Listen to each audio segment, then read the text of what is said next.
Bismillahirrahmanirrahim.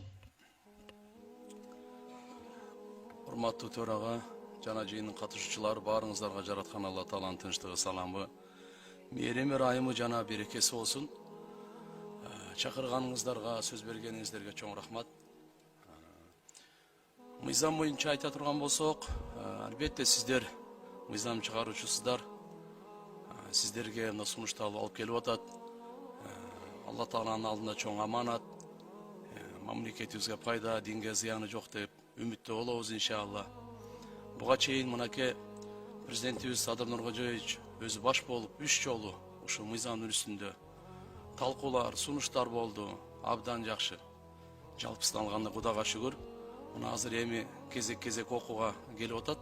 Сиздердин алдыңыздарга албетте мыйзамга кол коюлгандан кийин эми баарыбыз баш ийип аткаруу милдеттүү болот. Бирок ага чейин сунуштарыбызды аткарганга укуктуубуз. Мен бул жерде ушу элдин атайы, суранычы, өтүнүчү бир айта кетейин дедим эле.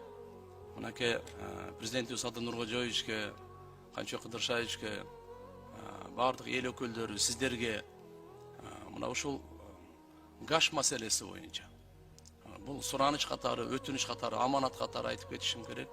Ушуну бир тыюу салбастан имамдардын бир көзөмөлүндө мусулманды зыярат кылушу токтобой эле боло берсе деген ушу алардын бир чоң суранычы.